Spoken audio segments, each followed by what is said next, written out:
inmate at the Virginia Department of Corrections, Red Onion State Prison. To accept this call, press 0. This is Randall Vaughn. I'm currently serving 1,214 years for capital murder, Red Onion State Prison in Pound, Virginia, in the USA. Welcome to my podcast, Red Onion Randy. I hope you enjoy listening to me today. I've spoken briefly about, some of the health issues that I've been dealing with, for the last couple of years.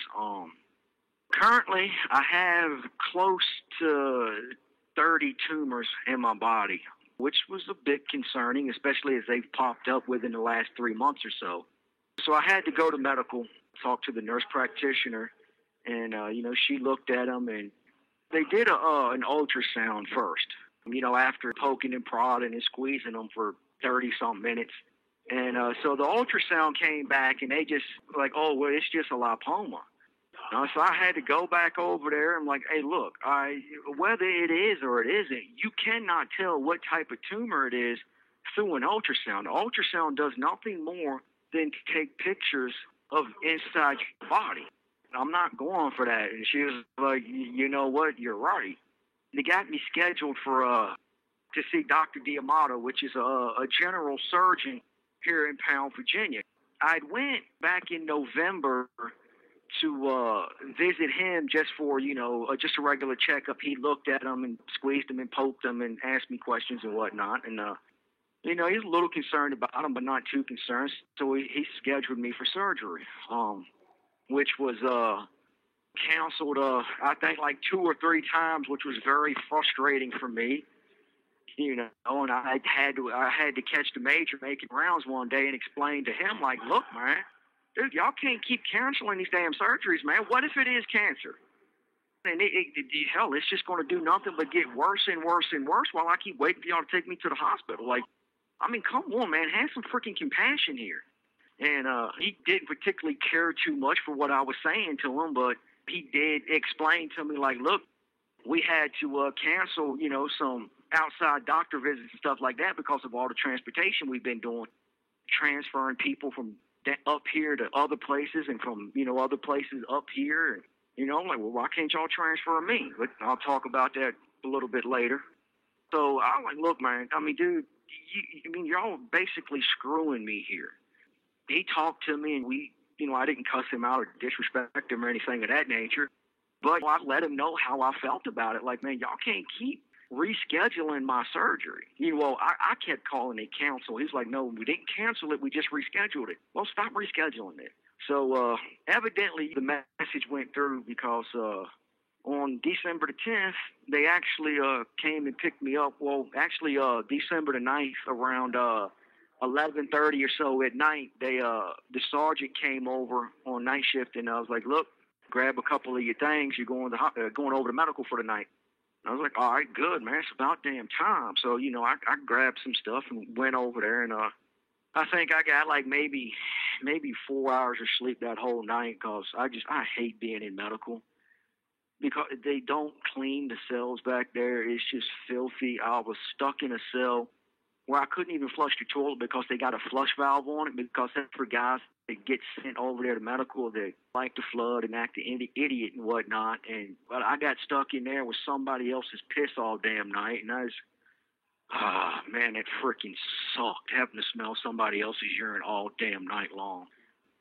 So thankfully the morning came pretty quickly though. They came and got me around maybe 6:30 or so, and I got the good van.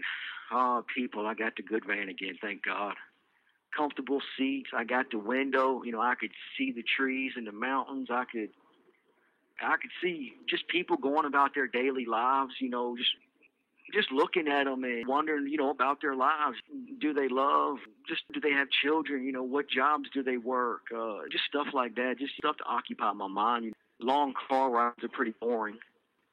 So I get there, but the thing is, I started noticing on the way there, I'm like, wait a minute, man, we're going a different route. I thought we was going to Dr. D'Amato's office, but we actually went to Ballard Health Center, which is a really modern, really up-to-date hospital that's honestly, it's kind of built more like a college campus. And it is really nice. the brick facade on there, the inside, I mean, man, it was spotless. I mean, they had some of the most amazing, beautiful nature prints on the walls there. I swear I wanted to steal them. They really just brightened the place up, man. I mean, whoever the artist was, I mean, they were an incredible photographer. And, the nurses were nice. And, I mean, I'll be honest with you, I'm a little ashamed of myself because I kind of went in with preconceived notions that people were going to look down at me. So I was walking with my head high, my chest out. I'm like, yeah, look down your damn nose at me. I'm still a human being, but yeah, man, dude, they was all just as nice and as sweet as they can be. The nurses speaking to me, how are you doing? I mean, I actually wound up seeing another officer there. He was there on his day off for surgery. So I got to make fun of him in front of his new girlfriend because, finally getting that gender reassignment surgery, huh? He did not like that. No, I could see his girlfriend smiling under her mask, though. And then, I was able to ask about the CO that used to work here named Jimmy Mullins. He got COVID really bad. I mean, really bad. It took him to death's door and probably allowed him a long look in before closing on him. And, he came back, but he's so messed up that he'll never work again. Like, COVID broke him. But he was an older gentleman to begin with, but he was a sweetheart, man. Oh, I love talking trash to him because, damn it, I'll kick your ass, you young son of a bitch. He was a sweetheart of a guy. I love that dude, man. He was so much fun just because it was just hilarious to see them old guys like that really talk trash to you and kind of believed it a little bit. And, but it was all done in good fun on both sides. And Jimmy, he was one of them officers. If I would have been out on the floor and anybody would have put their hands on him, I'd have walked dogs on their ass. And I will not say that for many COs, unless they're a female. But, so I got to check up on him and everything. And then, we went in, did a little questionnaires and whatnot that you have to do. And then they took me back to a hospital room. And they had to take the shackles and the cuffs off of me and everything. And I got into the hospital gown and they put the stuff back on me. Well, they took the shackles off. I mean, they took the handcuffs off first so I could take the tops off. And then they put the handcuffs back on me, and then they took the shackles off, and I had to take the bottoms and stuff off, and then so on and so forth.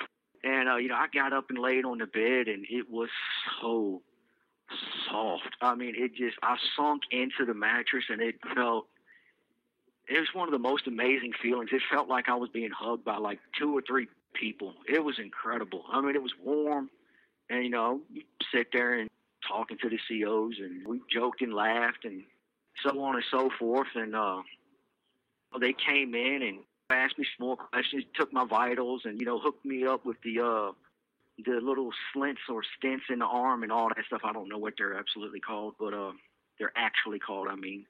And then they just, maybe I waited an hour, maybe, and then they wheeled me into the surgery, the operating room, and I scooted over onto the operating table, and this one big guy, he grabbed this blanket, and it was so heavy, and it was so warm, and he laid it over top of me. I mean, it was so comfortable. And the nurse that was the anesthesiologist, she was like, "Oh my God, you got such pretty eyelashes." And I was like, "Oh, well, thank you so much. I appreciate that." And then she started to tell me, like, I'm really surprised. Most guys, when I tell them that, they get so embarrassed. And she started to tell me this story about this 17-year-old boy she told that to. And they never even got a chance to hook the anesthesiologist up to me. I fell asleep listening to the story before they done, put the oxygen in my nose. Or I was out like a light. I mean, it was incredible.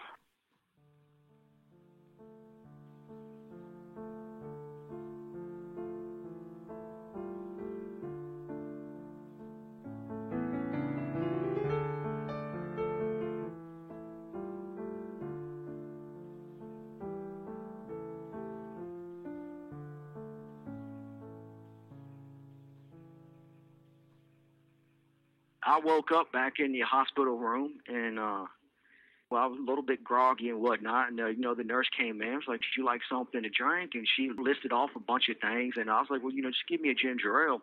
Because I haven't drunk a soda since July the 4th of 2000. Yeah, 2000. And it's been that long since I've drank an actual soda. And so I just went with a ginger ale because I'll probably never drink a Coke or Dr. Pepper or Pepsi ever again. But, man, yeah, it was so good, so bright and bubbly and refreshing. One of those Canada Dry. So, I mean, they didn't, Ballard Health didn't skimp on the good stuff. They just gave it right to me, which was very nice of them. And I drove back. I don't really remember too much on the drive back. I was kind of in and out of it a little bit. And, I got back to the prison, which sucked. But, thankfully, I was back in medical, and they put me back in that same cell. And I did not want to be there. It was on a Friday. I thought I was going to get stuck over there all weekend long with none of my property. But thankfully, I called the assistant warden Fuller. He happened to be making rounds over there, thank God. And I'm like, "Look, bro, yeah, I'm not staying over here, man. Please get me sent back." So he actually got me sent back to the building. Before he did, I talked to him like, "Look, man, I don't know if you heard, but David Robinson, who was second in command of the Department of Corrections, he approved me for a transfer. And, to Keene Mountain." And he was like, "Yeah, I've heard about that." And I was like, "Well, what's going on? What's taking so long, man? I mean, y'all just transferred people there. Like that week, they had just transferred a couple people from my pod to Keene Mountain." And he's like, "Well, just be patient, man. Be patient." And I've been here for 20 years, man. I mean, I've been 15 and a half years charge-free, bro. I mean, how much more patient do y'all expect me to be? I'm literally the only person in the state of Virginia that has ever been charge-free that long. I mean, they should throw a ticker tape parade for me. And I've done it here at Red Onion. Anyway. But yeah, that was my trip. Right now I'm waiting to hear the results back from the lab results. But I went over yesterday to medical for the nurse to take the stitches out of my back, which I'm glad because, oh my God, did they itch. And, yeah, I mean, it was a lovely experience. I just, I'm a little bit scatterbrained. I'm telling you, I want to go back and have more surgeries. It was awesome. And, the nurse told me that she had actually spoken to the doctor over the phone, and that the doctor, he was like, his initial diagnosis were they are lipomas. But we're going to wait until we get the lab results back, just to make sure. And she said she's going to make sure that I get a copy of the lab results and everything, which it could be sometime this week, but more than likely next week I'll get them, just because of the holidays and whatnot. Yeah, that's the update on my medical health. I feel pretty good. I still need to find out why. I've had close to 30 tumors crop up in my body, even if they are benign lipomas. I still want to know, man, why am I riddled with them? And can y'all cut the rest of them out? Because I don't want them in me. I don't know if they can metastasize from a benign tumor to a cancerous tumor or whatnot. But if I ever get the chance to get rid of them, I'm definitely going to get rid of them. But this has been Red Onion Randy. Hope you enjoyed listening to me today. For those of you who listen to me on Apple Podcast, I would appreciate it if you would review me and rate me, preferably 5 stars, but I'll take whatever you give me and be damn grateful for it. Take care. Stay safe, people.